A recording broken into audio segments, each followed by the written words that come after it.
मेरा YouTube channel Krishna वाणी में आप सभी का स्वागत है। मेरे चैनल सब्सक्राइब करना न भूलें। इस अध्याय में श्री कृष्ण ये समझाते हैं कि सभी जीव अपनी स्वाभाविक प्रकृति के गुणों के कारण कार्य करने के लिए बाध्य होते हैं और कोई भी प्राणी एक क्षण के लिए भी अकर्मा नहीं रह सकता। वे जो गेरुए वस्त्र धारण कर बाह्य रूप से वैराग्य प्रदर्शित करते हैं लेकिन आंतरिक रूप से इंद्रिय विषयों के भोगों के प्रति आसक्ति रखते हैं, वे ढोंगी हैं। जो कर्मयोग का अनुपालन करते हुए बाह्य रूप से निरंतर कर्म करते रहते हैं लेकिन उनमें आसक्त नहीं होते, वे उनसे श्रेष्ठ हैं। इसके बाद श्री कृष्ण इस पर बल देते हैं कि सभी जीवित प्राणियों को भगवान की सृष्टि की व्यवस्था के अभिन्न अंग के रूप में अपने दायित्वों का निर्वहन करना पड़ता है। जब हम भगवान के प्रति आभार व्यक्त करते हुए अपने कर्तव्यों का पालन करते हैं तब ऐसे कर्म यज्ञ बन जाते हैं।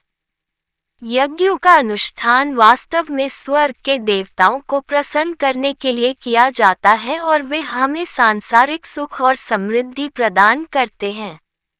ऐसे यज्ञों के कारण वर्षा होती है और वर्षा से अन्न उत्पन्न होता है जो जीवन निर्वाह के लिए आवश्यक है। वे जो इस सृष्टि चक्र में अपने उत्तरदायित्व को स्वीकार नहीं करते, वे पापी हैं। वे केवल इंद्रिय सुख प्राप्त करने के लिए जीवित रहते हैं और उनका जीवन व्यर्थ हो जाता है। फिर आगे श्री कृष्ण कहते हैं कि शेष मानव जाति से भिन्न ऐसी प्रबुद्ध आत्माएं जो आत्मज्ञान में स्थित रहती हैं, वे शारीरिक उत्तरदायित्वों का पालन करने के लिए बाध्य नहीं होती क्योंकि वे आत्मा के स्तर पर अपने उच्च दायित्वों का निर्वहन कर रही होती हैं। हालांकि वे अपने सामाजिक दायित्वों का त्याग कर देती हैं जिससे सामान्य मनुष्यों के मन में असमंजस की भावना उत्पन्न होती है जो महापुरुषों के पदचिह्नों पर चलना चाहते हैं। इसलिए ज्ञानी पुरुषों को संसार के अनुसरणार्थ उच्च आदर्श प्रस्तुत करने के लिए बिना किसी प्रयोजन और व्यक्तिगत लाभ के लिए निरंतर कर्म करना होगा। यह अज्ञानी को अपरिपक्व अवस्था में अपने नियत दायित्वों का त्याग करने से रोकेगा। अतीत में महान राजर्षियों जैसे कि राजा जनक और अन्य राजाओं का यही उद्देश्य था जिन्होंने अपने सांसारिक दायित्वों का निर्वहन किया था। तत्पश्चात अर्जुन पूछता है कि लोग अनिच्छा से पापपूर्ण कर्मों में प्रवृत्त क्यों होते हैं? क्या उन्हें बलपूर्वक पाप कर्मों में लगाया जाता है?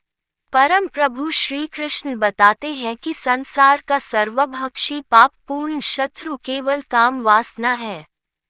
जिस प्रकार से अग्नि धुएं से ढकी रहती है, दर्पण धूल से ढका रहता है, उसी प्रकार से कामना मनुष्य के ज्ञान पर आवरण डाल देती है और उसकी बुद्धि का विनाश कर देती है।